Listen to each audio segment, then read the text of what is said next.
to this earth. It is your responsibility to induct them into how things operate here.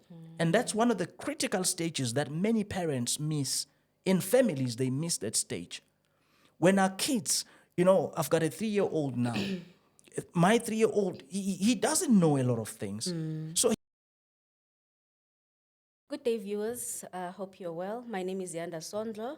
Welcome to my segment of the Sense Studios production, which is Intentional Parenting. On this segment, we'll be sharing wisdom, knowledge on our intentionality to be parents in this 2K generation. So I've got a guest today, Mr. Thuto Speaks. He's very popular on TikTok, and the views that he shares on character development, parental education, and how to build lasting relationships with your children. So, welcome, sir. thank you so much for having me. I'm excited to be here today. Thank you so much. So we'll just get started. So what does intentional parenting mean to you in this generation and also for the parents specifically? I think maybe let's describe the word intentional. When someone is intentional, it's somebody who is conscious first about what they want to do. Secondly, it's people who have a plan. And thirdly, it should be people that are prepared concerning what they want to do. So intentional parenting speaks to parents or families being conscious about the importance of the parenting institution and being conscious of the fact that they have a role to play in grooming their children. So intentional parenting, it's about us bringing or advocating within our family structures the importance of us as parents to understand that we need to be conscious about the fact that we have to parent our kids. We need to be prepared to parent our kids, and we must be dedicated to parenting our kids. So intentional parenting is taking a step back as a parent and looking at yourself and looking at your children, looking at what they need and looking at what you have to do to provide for the needs that they have for their grooming, for their growing up at different stages of growing up. Okay. So you say parenting is an institution. It's an institution. So is every parent knowledgeable about this institution? See, the sad thing about this is it's very sad. And I will tell you why I'm saying it's very sad. If you remember back then, when I was born, the time I was born, I was brought up by my grandmother. My mother wasn't always present. My dad wasn't on the picture. But here's a picture that existed in my upbringing. If you look at families in the olden days, they put so much emphasis in grooming children. If you're a boy, every Saturday you knew you were supposed to do gardening. There are certain chores that you knew were for boys. And I will tell you the reason why parents back then did that. Because those were ways of grooming a boy child to teach you responsibility, to teach you and shape your mindset so that your mindset is guided towards a particular direction so that you understand that as a boy child, this is your responsibility. This is how you need to behave yourself. This is how you need to, carry your conduct. Same with the girl child. It was like that. So parents in the olden days, they took it seriously to bring up children. Parenting was very important. It was not about just bringing children to the world and let them grow. You watch them pass time, they grow from 1 year to 2 years to 3 years. As they were growing in the olden days, there were so many things that would go into that. There were so many teachings and lessons that will go into that. There was so much correction that was done by parents. So it was always active. But if you look at the current date, it's no longer active. We live such busy lives. And many parents now are making an excuse that, it's tough. I don't have time. I will share this with you. Many times when I have parents who come for parent coaching, the first question I ask in our session is, what does parenting mean to you? And one of the saddest responses I always get from about 95% of the parents is that I provide for my kids. I put a roof over their head. I put food on their table. I put clothes on their back. And my question is always to say to them when they respond like that, do you really think that is parenting? And many times they get puzzled, and I begin to unpack it to say to them, that is not parenting, that is obligation. The minute you give birth to a child, you are obligated to provide for them. So what you are saying or what you are calling parenting, it's actually provision. You haven't started parenting. Parenting is grooming this child, not putting food on the table, not putting clothes. That's just about 10% of, the entire portion, the scope that must be covered in parenting. So it's important for us to understand that the institution of parenting has to be active every day. We must be intentional about things that we teach our children on daily basis. I love that. So, is there what's the English word? Is it feasible to use the same structures or the same parenting ways as how we grew up? For an example, I'm a what do they call Gen X 92 to 2000. There's a difference between those generations. The way I raise up my 12-year-old child, could I raise her the same way that I grew up? Is it feasible that parenting and this 2K parenting style where you are friends with your you're friends with your parents, you're friends with your children, you share everything, you do social media together. Do you think that works for this generation? Look, I will tell you something that you would concur with as well. There are things that you were taught when you were being brought up back in the years that are still applicable today. The question is, why are they still applicable even though you were taught those things back then? And the answer is adaptability. So one of the things that I normally teach on when I speak to parenting is the issue of approach. You can use a particular system that supposedly other people may say it's outdated, it's from the generation X. But depending on what kind of an approach you are using or you are applying in utilizing that strategy, that is the key approach.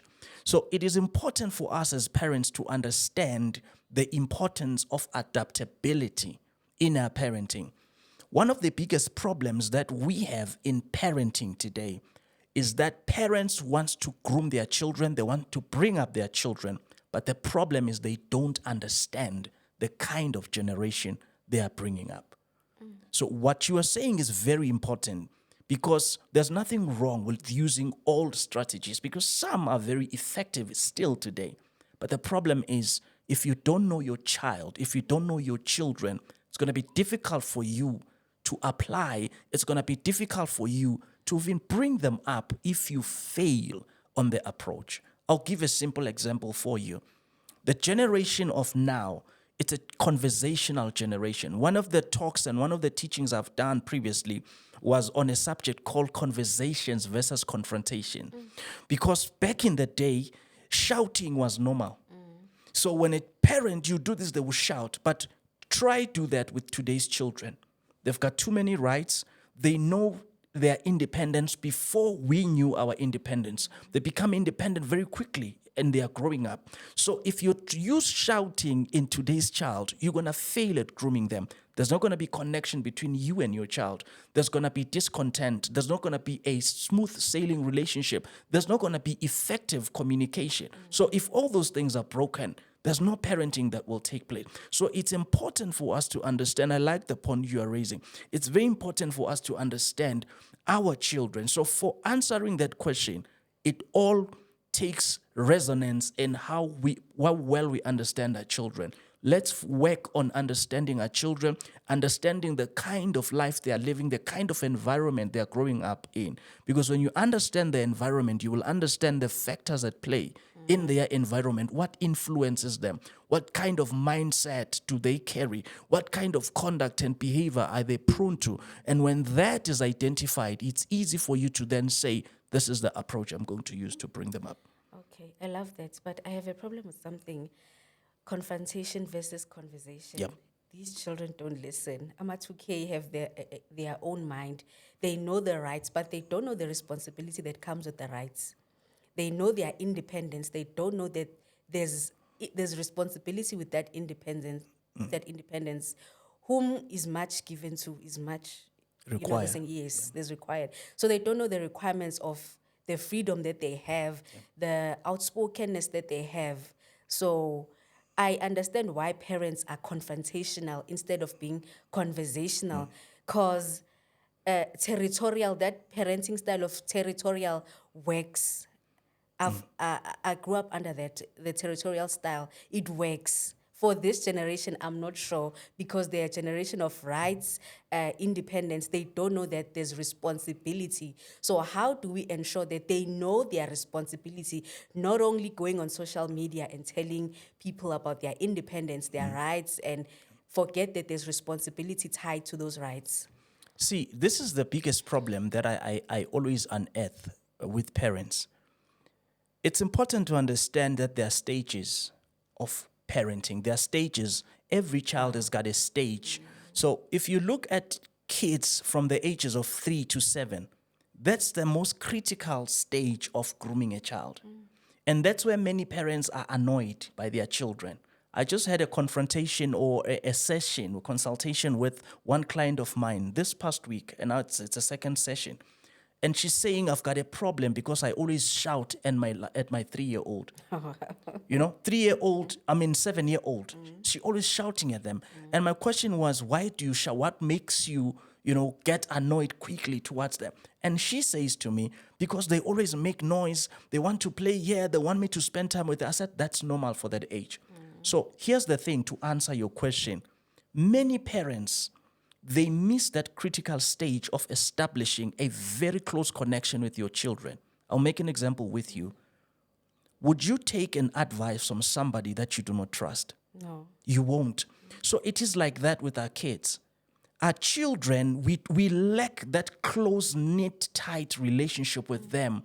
We miss that time when we are supposed to connect well with them and have a firm connection, but later on we want to come and tell them what to do. And many parents do that when they are turning 12. At the age of 12, young people are experimenting their independence.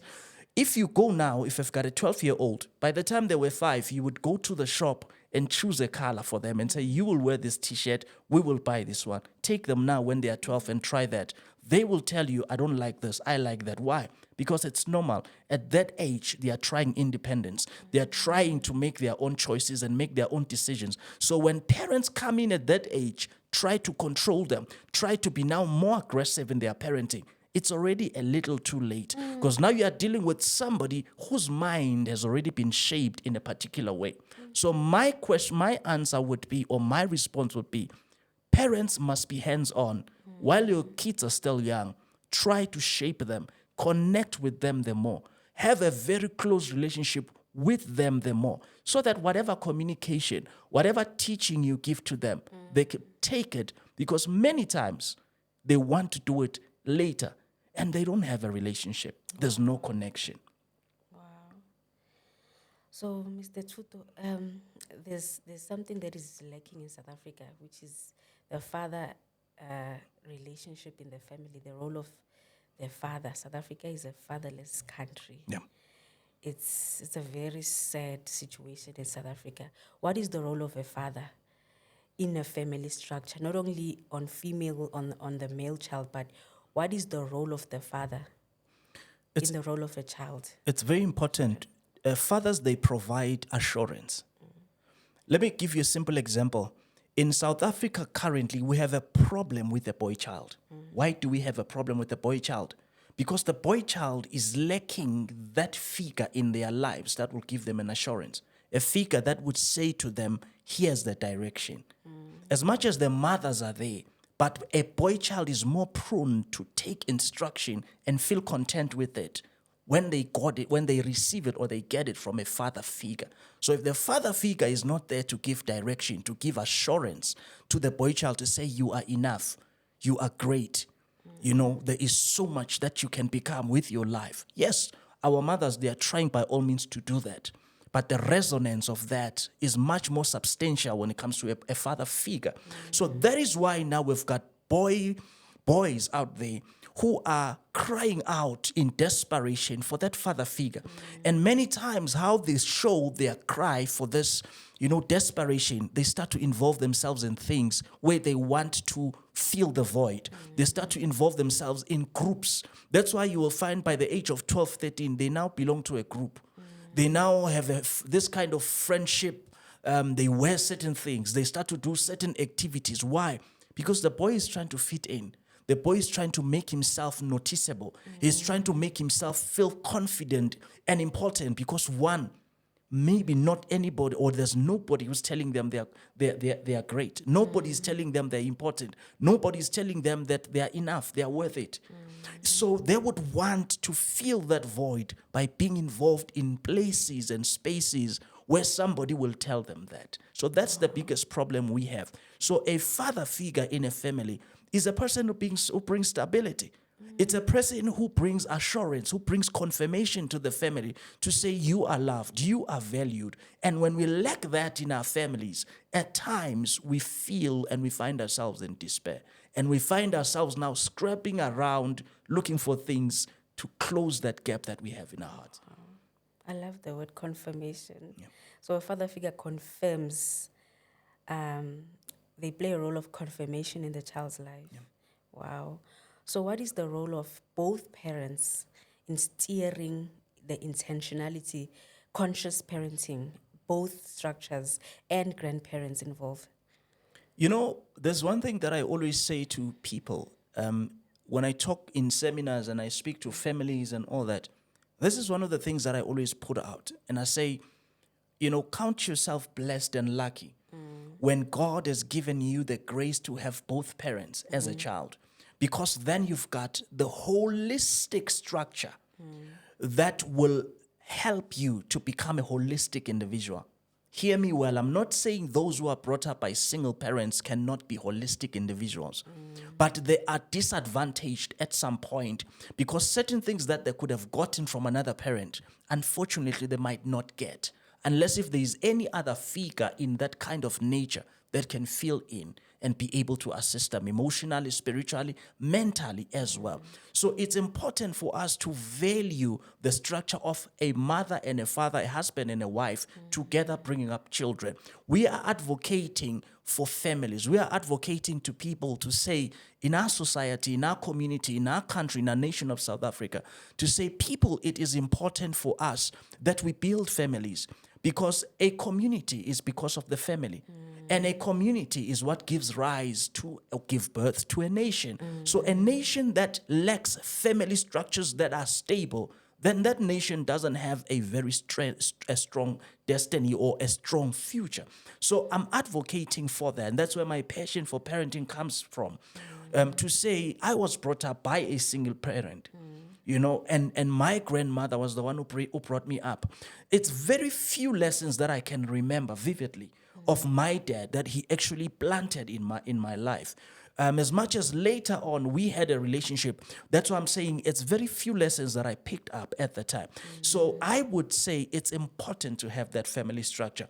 Mothers, even mothers who, you know, Zianda, mothers who, even if you can separate from the father of the child, here's the thing, it's important to ensure that you establish the agreement of parenting where you meet and you understand that as much as you might have separated, but the important person here is this child that must grow up and benefit from the both of you, and find a way to have a plan to parent, to teach, to groom, and make sure that these kids or that child becomes a better child in the future. Wow. So does the term that it takes a village to raise a child work in this generation? Yeah. Because we have such a broken society, and we have this thing that we now say as parents that if you see my child doing something outside and I reprimand the child or I speak to the child, we are quick as parents to tell our neighbors or the people that love us, who look out for us, that please mind your own business. Does that work? Or is it the reason why we are in such a broken society? Because we do not have the sense of family, the sense of ubuntu. That's the biggest problem that we are facing in society. I think as an African person and an African child, we benefited a lot from that sentiment. That sentiment brought up nurses, it brought up doctors, it brought up principals, it brought up people today who we can say are grandmothers and grandfathers who have made it in life, who've built families and have brought up kids with character, a good conduct and a good mindset and attitude and an outlook towards life. And we allowed cultures that comes externally outside of our spaces to take control. And I blame this, on the democracy. I would be very straightforward. I blame it on a democracy because then the democracy came. There's nothing wrong. Hear me well, Zianda. There's nothing wrong with a democratic dispensation coming and saying our children now have rights. But we were supposed to take a step back and say, if we give rights to these kids, what rights are these? What impact will these rights have on the well-being of these kids? And also take a step back and look at what was in existence before, the system that was in operation before, where you are mentioning that it takes a village to raise a child. At that time, a child respected all individuals in society. A child will not go and commit a heinous crime, a heinous act in communities, But today we find that. Why? Because children were told that nobody can do. You will not be punishable for that. So you can do anything. Nobody can tell you anything, And that is what we are standing against as a people, to say we don't want our children going forward to find themselves in those circumstances. So it's important for us to try and find a way to build that back into our children, to say to them, listen, for you to become a better people in society, for you to succeed, for you to even get opportunities in life, learn to respect people, learn to respect elders, learn to listen to elders. When we teach that back into the system or in the institution of parenting, we would be helping our children. And guess what will happen? You see these things that we see of crimes being committed by 15, 17-year-olds and all these are the results of such kind of sentiments that we have planted in them. So if we can try to build back the fear and the respect and the honor of elderlies in our kids today, we will be able to get ourselves back to that. It's so true. I think today's children, we don't have fear. Yeah. We don't have fear. That's what I'm saying. The sentiment of they have independence, but they don't know that it comes with responsibility. So there's a term that I always see on social media that says we should be conducting our parenting style gentle parenting. Does gentle parenting work? Is it feasible? Zianda, one of the biggest problems that we are facing in society today, I will tell you, one of the biggest problems we're facing in society today is society misunderstands this institution. In fact, society, a greater part of our society today, don't even know that they should be a parenting institution. There's no such a thing as gentle parenting. I think what we need to look and focus on, the approach should be to say, each parent, look at your child. Look at the needs of your child. What kind of a child is this? What is their mindset? What is their attitude? What is their character and their conduct? Where is it that they need your intervention? Only then can you craft an approach that will be appropriate for the child. We cannot generalize and say, listen, this is what I fight with parents about on daily basis. I always try to help parents to say, don't categorize your children. Okay, you said it just now, that this 2K generation, do you know why they are naughty, some of them? Some of the consultations I have with them is the 2Ks. And you know what they normally tell me? They know they are categorized. They know that they are labeled as the wicked and the naughty generation. So the more you label them, the more you put that stamp on them, the more they would want to prove you. So I think it's important for us to be very cautious not to label our kids. Let us not categorize our children and say this 2K generation is weird. So what are you saying to them? You're saying they are weird. You're saying to them they're not accepted. There's something wrong with them. And they will prove you that there's something wrong with them. How will they prove you? They will start to do the wrong things that you are labeling them with. So my response would be, let us be careful. There is no gentle parenting. Parenting goes with approach. It goes with you understanding the needs of your child. What does my child need? Where are they lacking? Where do they need development? Where do they need to improve in terms of character, in terms of attitude, in terms of mentality, in terms of conduct? All those things. Look at those things holistically and say, where are my children? Rate them. After you rate them, then you start to draft and curate a plan to say, now that I've identified what is lacking in my kids, this is now intentional parenting. I have identified what is lacking. Let me now build an approach that will go to address these deficiencies that I see. Okay, I think the follow-up question would be, does corporal punishment work for this generation as much as we are about conversation and speaking to our children and ironing out issues, but there is a gap. There would be a gap as kids because children don't listen. Children are not the same. I would not, as you said, I would not categorize them. So there's others who don't just listen to conversation or who are not good at taking instruction. Would corporal punishment or beating the child work? If need be, there is a stage in their growing up where corporal punishment is normal. There is a stage where there's a need. But it's important, hence I said earlier on, that it's important for us to understand the stages of their growing up, the stages of parenting. Because when we understand what must be done at what stage, what kind of grooming is required at what stage, then we would know what is to do. So many times parents want to use, and this is a reality we're facing currently. Right now we've got Tsepo wa Pitur. Oh my God. He's doing discipline camp. You go to Pretoria, there are 2 big discipline camps.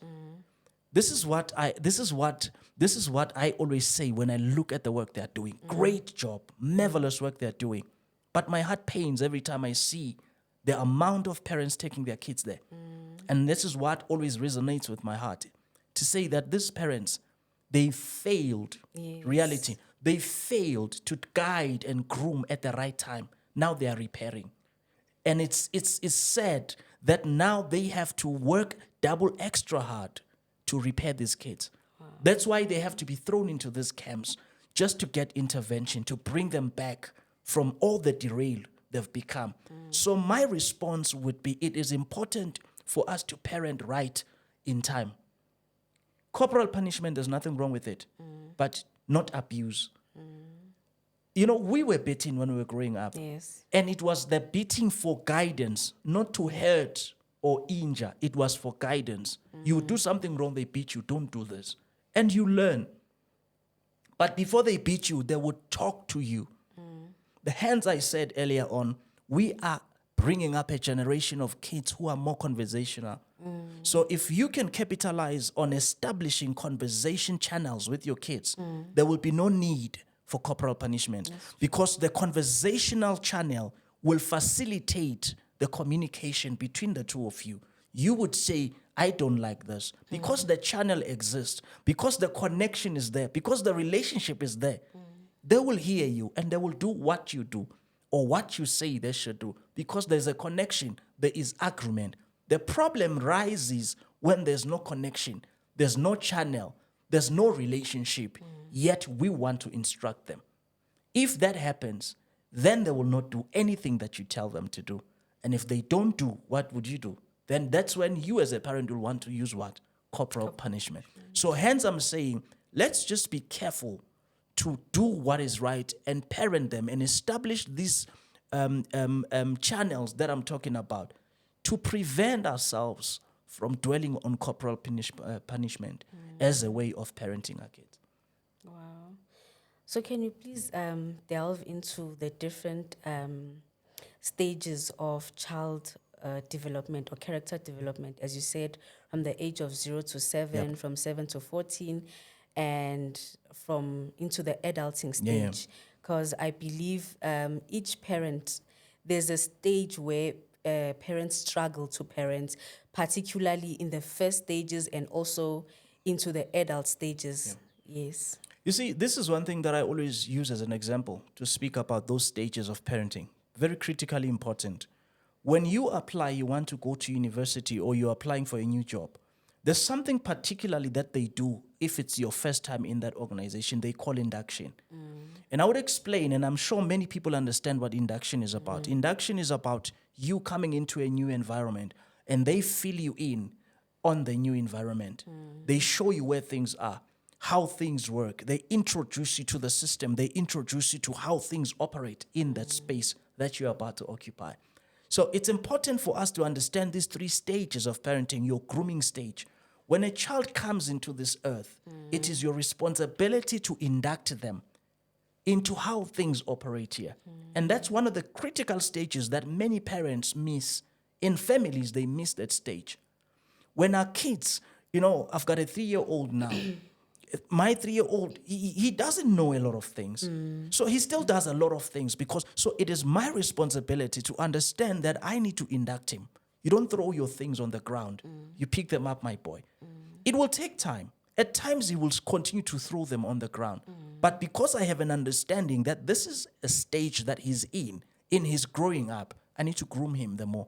Focus on grooming him. Focus on putting a stamp on him to say, this is how things are done. This is what is right. This is all that. So the grooming stage from the child when he's born to around 7 years of age, it is a very critical stage for parent. Groom your children. Teach them manners. Teach them that they don't speak with food in their mouth. If you come at a child who's already 15, you tell them they mustn't speak with food in their mouth, try it and see if they will listen to you. Because it's no longer a stage to groom. So the first stage of parenting is to groom your children, induct them, introduce them to things, introduce them to respect, introduce them to a positive mindset, introduce them to love, to care. Sometimes a child, when he's 2-3 years, his cousins, my nieces, they came to visit just now with the holidays. And my house was full house. Now, this is what was happening. My son, because he's not used to having a lot of people in the house, there were certain things that belonged to him, his toys. He was refusing. He's like, no, these are my toys. I can't give to them. I had to teach him and say, look, sharing is caring. Now he understands. He says, no, I'm going to share this car with my cousin. I'm going to share this with my cousin. I'm introducing him. I'm grooming him. Secondly, the second stage of parenting, which is critically important, it's the coaching stage. The coaching stage, I always use this expression to parents, and I want to say it here today. To say kids don't do more what you say, they do more what you do. That's true. So the coaching stage from the ages of 7, they've been listening to you, inducting them, telling them how things should be done, telling them this is not right, this is right, this is not good, this is good. Now when they reach the second stage, they want to see you. If you say, I love you, they want to see it now. When they were still young, they were learning about love. But when they grow a bit older, they want to see this thing you're talking about. So the coaching stage, just like in soccer, during the week before the team plays, the coach at training, he plays with them. He kicks the ball with them. He shows them how he wants them to kick. He shows them how he wants them to position, how he wants the players to position themselves on the field. He shows it to them. So it's important to understand that there is a stage of bringing up our children, of parenting, where we need to be very, very, very, very significantly, put emphasis on displaying the things we are teaching. Display love, show compassion, forgiveness, all those things, they must be displayed for us to be able to say to ourselves as parents, we have embedded these things on our kids, and we can be sure that our kids have a full understanding of what we were teaching them about. And the third stage is the mentoring stage. A mentoring stage is a stage where they've already gained their independence. They're already about 15, 16. They can take a taxi by themselves to town. They're independent. They are teenagers now. So it's a stage where now you don't make a lot of noise to them. You create an environment for you to guide them, for them to come to you for advice. That's what is missing in many families and in many relationships between parents and kids. Kids would rather go to other people that they are not even related to for advice, except for you as a parent. It is because the environment you have created has not permitted for them to find free access to you. So it's important for us to understand that during these stages of parenting, we always keep an open door policy where our children find comfort in us. They find solace in us. They can trust us, and they see us as a place of refuge.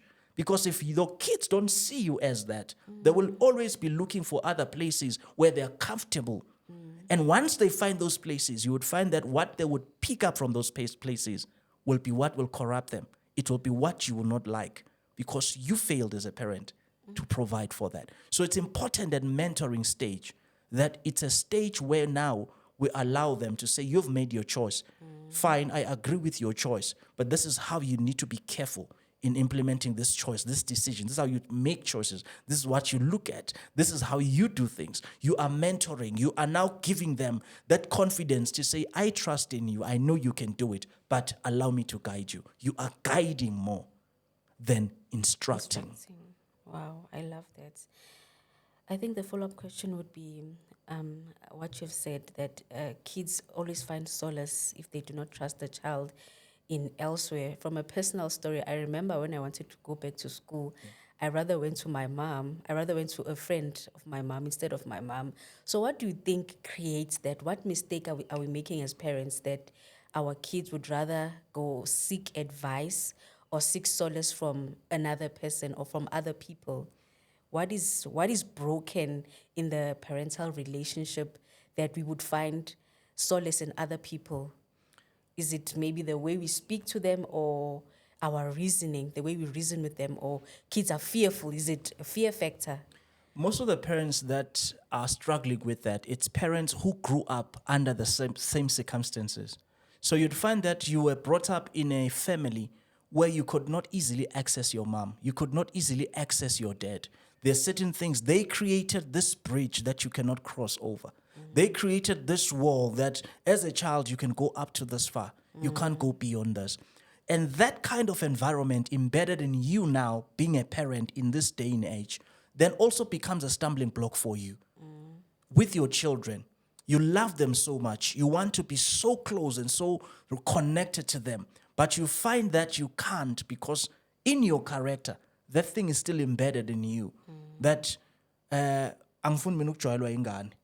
You can't talk to me about boyfriend and girlfriend. There are still parents who are like that, not realizing that by putting that wall, they are exposing their children to people who might even corrupt them, who might even destroy them, to advise and influence an opinion that might destroy your child.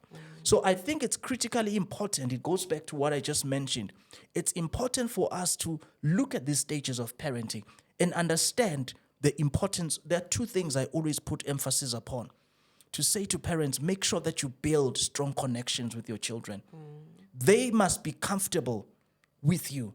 They must feel that I can talk to my mom, my dad about anything. Build that connection. Make sure that it is just that they can tell you about anything. The reason why we've got a lot of kids who are being bullied, they even commit suicide. It's because they can't come to you as a mother and tell you. They can't come to you as a dad and tell you and say, Dad, I'm struggling. Somebody's bullying me. Because you have built a barricade that nobody can enter into. So it's important to build connections and to establish relationships at a right time, at an early age. Because connections and relationships speaks of trust. You will not trust somebody you don't have a connection with or a relationship, a close-knit relationship with. You don't trust them. So parents need to learn this, that they fight and work daily to establish strong connections and stable relationship with their children. That will permit and allow for conversations. Then it's easy for you to even be able to see something odd with your child and stand up and say, no, my child, your behavior has suddenly changed. What's wrong? What happened to you? What is not going right with you? Are you hurt? You know? And it's easy. But if you don't have a relationship, you know what they do? I just did a video about a week ago. I think it's sitting on almost 140,000 views. That video, I said 5 signals of a child that is crying out of frustration. I saw it. Now, the question is, why would these kids not voice out? It's because the platform does not permit. The parent did not create a platform where a child, when they want to voice out themselves and express themselves, can do that.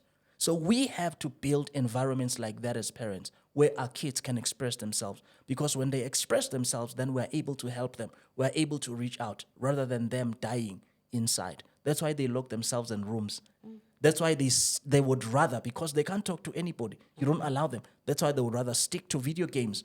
That's why they would rather lock themselves in the toilet, in their room, and stay in the phone for the whole day. So because there is no way of crossing over to you. So how do we break that bridge? How do we singayiphula kanjani lelo bonda lelo to have a connection as the parent first? There's a term that I usually see on social media. It says reparenting yourself.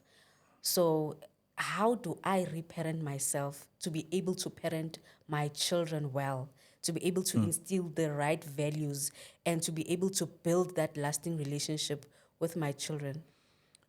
There's a video I did as well, and a talk I do, which says your parenting is as good as your personal growth. Your parenting is as good as your personal growth. And I will tell you why I'm saying that. Your parenting is as good as your personal growth. You will only parent better when you can master yourself better, when you develop yourself consistently. Why am I saying that? It is difficult for you to break the bridge or break the wall that separates you and your child if you don't understand them. Many parents, we spoke about it just now, many parents, they are just good at labeling their children. Ukuthi I am a 2000 banji. They are very good at that. But abeko good ekuthenini, but why am I 2000 Anji? Let's try to understand them. What is going on in their mind? What factors are at play in their lives? Why are they behaving like this? What is it that is different? When you ask questions like that, you will get to the bottom of it. You will get to understand, okay, labantwana banji. And when you understand this is how they are, then it's easy for you to parent them because now you understand them. You understand, okay, the reason why bands are so, it's because this is their personal attitude. This is their perception about this particular matter or this particular aspect of life. So, abazali abaningi, they don't invest in knowing their children. Abazali abaningi, they don't invest in digging in to understand the factors that are at play in the lives of our children. What are the factors of influence they are faced with on a daily basis? Remember, Zianda, you are spending only 4 hours a day with your child. Because ekuseni umthatha ngo-7 umdrop esikolweni. So from 7 o'clock, 7:30, they are not with you until 5 o'clock when you get back home. After 5 o'clock, you stay with them preparing a supper or dinner. From 6, 7, 8, 9 o'clock, lights off. It's school. So you have 4 hours a day. The rest of the 20 hours, you don't know what they are up to. You don't know the factors that are playing a role of influence in them. And remember, any factor that plays a role of influence in enganeni yakho is shaping your child, whether you like it or not. Whether it's from friends, from school, from teachers, from television, from the internet they're exposed to, it is shaping them into certain characters. It is shaping their minds into certain particular attitudes that in the end, two things would happen. It's either they will destroy them or they will make them. So it's important to invest as a parent in knowing them, understanding them, so that you can better know how to approach and deal with them, how to parent them better. So there is no kind of a thing, I believe personally, this is my opinion, there's no kind of a thing as reparenting yourself. My opinion is adaptability. Advance yourself, understand your children, understand the world they live in, and stop being uptight. Many parents are too much uptight that your kids can't even say hi to you. Your kids can't even share a joke that happened at school with you. You know, the other time I was laughing. I told my wife, the way that I have a relationship with my kids. My son, my firstborn is 16, right? My son, he can call me. He calls me dad once in a while, say, hey, dad, this. Even when he's at school, he will say, hey, I'm going for soccer. You know, even when he says sharp. It's the kind of relationship. It's not that he's being rude to me. It's not that he doesn't respect me. I've created an environment for them to be free with me. They can crack a joke. We joke with them. And I enjoy it. Why? Because I have access to them anyhow. I can easily see if my child is not okay. And if I go to them, they are easily open to tell me what is wrong with them because I've created the environment. So I think that is what is very, very important. Break the wall, be adaptable, develop yourself, get to know them, and more over and above that, be approachable as a mom, as a dad. Be approachable. Wow, I love that. So, and that Thuto, how do we break the gap that we have as parents in educating our children with sex education, and especially the teens? how do we start the conversation? Because I know it's very hard. It was very hard for me. How I started from the age of 8. My daughter is 30 now. I started in a sense of safety, how she needs to be, to watch her environment, watch for sexual abuse, like, yeah, in a safety way, how to be safe around. And I build up the conversation. But I see that it's very, very tough for parents to start that conversation. How do we start that conversation? It all boils down to what we have been putting a lot of emphasis upon on our conversation today. Parents must invest in connection and relationship. When connection and relationship exist, conversations becomes easy. Even you yourself, just take a flashback and look at your relationship with your child at the time when you started. Were you guys openly communicating and conversating about everything? You'd find that somewhere, somehow, there were some limitations that you put for your child. And I can talk to you about this, not that. I'm not saying parents should go all out and talk to their kids just about anything, even things that don't concern their children. But it's important to understand that there is a free flow channel for you to be able to have conversations at any given point in time, at any level. Because then that helps you to facilitate conversations like that. I was talking about the same subject. I think it was Radio 702 not long ago. I think somewhere around June, July. We're talking on that subject to say, what do you do as a parent when your child comes to you and tell you they've just had sex for the first time? We were delving on a subject like that. And it's an issue of conversation. It's an issue of being hands-on. When you are a hands-on parent, you will know when to introduce these subjects. And your ability to introduce these subjects will also depend on the flow or the kind of connection and relationship and the type of environment that you have created between you and your son or your daughter. So I'm still saying, I'm advocating for parents today to invest in making sure that the environment between you and your child is permissive of them to speak out anything they want, for them to voice themselves, to express themselves. Be a parent who is approachable. When you are approachable, it becomes easy to introduce subjects like this, because you will just tell them, said, my son, my daughter, you are now here, the age of 12, 11, 12.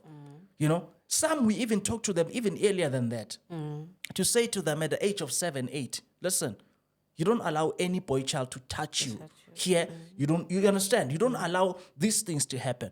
But you take it further up when they become the ages of 12, 13 to say, listen, there is something called sex.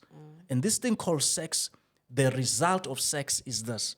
And it can do 1, 2, 3 to a person's life, especially somebody who is like you, who still has a future to build, who still wants to accomplish things. So my son, my daughter, please refrain. Focus on yourself, love yourself, take care of yourself. This will come at the right time.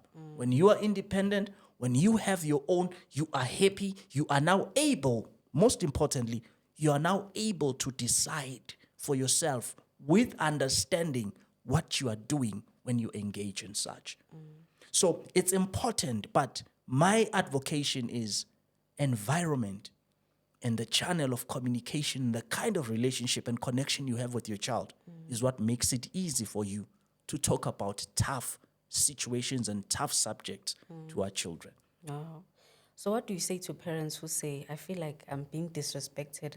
How can my 16-year-old come and tell me that I've just had sex? Why do you think parents feel they've failed their children, or they failed as a parent now when their child has automatically jumped a stage? Or I don't think my child is ready to start those, to be in that. What do you say to parents who feel like, young Delela, she can do everything else, they can do whatever, but adult activity, no? I think those parents, they need to take this kind of perspective. This is my different angle towards this. To say, as much as it might sound like lo mntwana uyadelela, but look at it in another perspective. Your child has fallen. So if you say to them, uyangidelela, uyangijoyela, you are saying stay on the ground. That's basically what you're saying. But if you then can take this perspective to say, yes, they have done it. Yes, I'm not happy with it, but how do I help my children going forward or my child going forward? not to fall on the same pit again. You begin now to look and take a different angle to say, let me rather take this time and equip my child.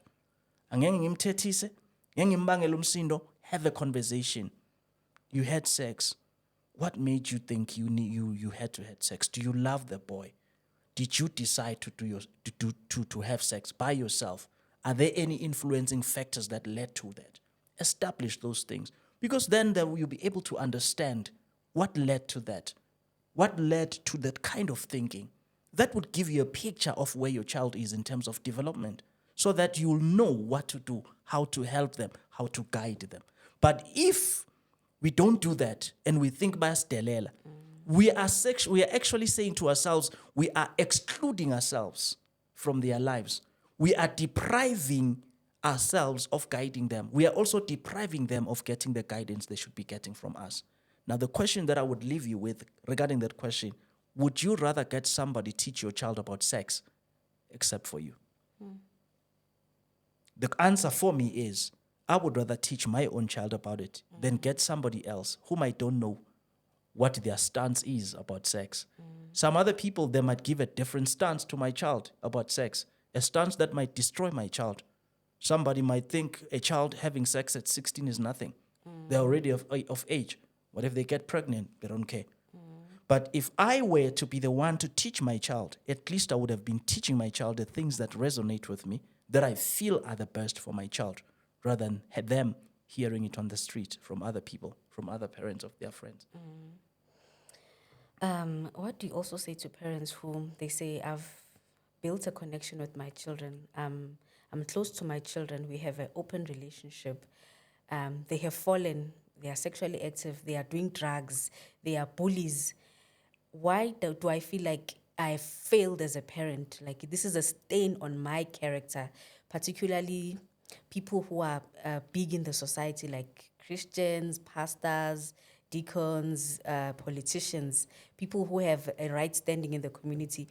How do we reconcile that feeling of failure, that I thought they'd trust me enough to listen to my guidance?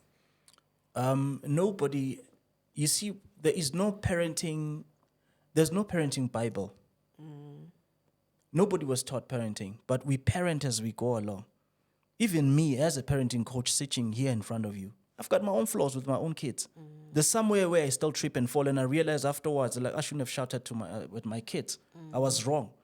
But I think what is more important is to be vigilant and to be conscious. Number one. Number two, understand that there is no perfect parenting. We are all trying. We are learning as we're moving along. So hence I'm saying it's important for parents to be vigilant. It's important for parents to forgive themselves and give themselves a chance. How do you give yourself a chance as a parent? You give yourself a chance as a parent by acknowledging that, yes, my child is in this state, and then begin to sit back with yourself and say, what can I do? How can I do better in this situation? If it means you sit down with them and call them and said, look, my son, my daughter, I'm not happy with the way that you have turned out. And I know that it's not just you. Maybe there are some things that I have done that have contributed. Even if they are not. But some of the things we do, sometimes they infringe on our children and they do affect them. And at times, sometimes we'll not realize. So it's important, it goes back again, when we are able to conversate, we can be able to establish the root cause. We can be able to establish where they are and what kind of assistance and intervention is required to help them up again. So I would say to parents who feel like that you are not a failure because there was never a book for parenting. There was never a university where people are taught how to parent. But it is important for you as a parent to forgive yourself, number one. Number two, begin to pay attention. I say this many times to parents. I say, many of the mistakes we make with our children, we make because we don't pay attention. Some kids, they voice themselves out. Some kids, they behave their frustration. But because we are not paying attention, we miss it until it's too late. So forgive yourself. Have those conversations with your children. I know some parents right now, I might be giving this response, and they'll be saying, nah, he doesn't know. Because so it's already worse. All I'm saying is that show love and trust God. That's all I tell people. Show love to your kids as they are and trust God. This is my sentiment. I always tell my wife to say, sometimes you mustn't fight to change things that you are not able to change now. Focus on what you can change now. If you can give love to your child, give love. You will never know what God can use to change them. Maybe the love you will give them, maybe the different perception and the different approach you give to them might be the one that changed them. Instead, don't be judgmental because of where they are. Don't be judgmental because of the state they are in. Forgive yourself, love them, be patient, continue to support them. Okay, before we wrap up, the last question. What is the role of social media? Because oh my God, I fight with my 13-year-old, particularly about TikTok. What is the dangers of social media when it comes to parenting? And what is the influence on the youth, particularly the child and the parental stages of the...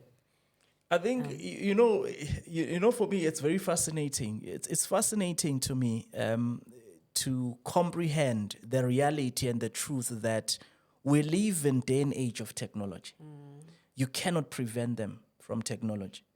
It takes us back to one of the factors that we were discussing today, to say it's important as a parent. If you can be hands-on in your parenting from the young age, if you can be hands-on and be there and teach them and guide them, there are so many things that you could prevent. The biggest problem is that we have never taught them about social media. And social media is available everywhere. And you can't stop them. So I would advise a parent of a teenager right now to say, parent your kids. Talk to them about social media, the dangers of social media. I'll give a simple example as well. If you don't teach your kids, many of us, when we go to university, imagine you never ever carried 200 rand in your pocket. Nobody taught you about money, how to save money, how to take care of money, how to make sure that you use money wisely. You get to university, you get NSFAS, they give you 1,500 rand. You go crazy. Many people started drinking alcohol because of that money, because they thought it was too big. Why? They were never taught about money. They were never given guidance and direction. So it's important. So same with social media. Teach our children about these things so that you can guide them. You can't stop them from using them. But when you guide them and you parent them well, they will know how to use them wisely. Wow. Oh, Mr. Thuto, thank you so much.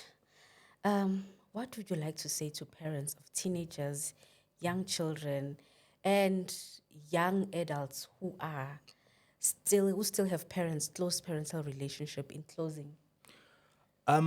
This is my take. Every parent who is watching us and every young adult, it's important to understand that you are a parent. There's somebody who's depending on you to become a better person tomorrow.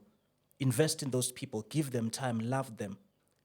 Be intentional about taking care of them, guiding them, mentoring them, and coaching them to the greatest heights of their lives. It's important. Number 2, it's important to develop yourself as a person and understand the environment you are living in. And the last one, it's important for us to establish relationships and connections with ourselves and with our families and with our children, and also create environments that permit for growth and development. So that being in place, great parenting is inevitable.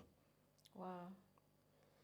Thank you so much, Mr. Thuto. Thank you for joining us. Viewers, thank you so much. I hope you'll enjoy this segment. And I hope that I wish you all the best in your parenting journey. And I hope you've grasped some knowledge, some understanding. I know I have. I know I'll make some changes. And yeah, thank you so much. See you on the next one.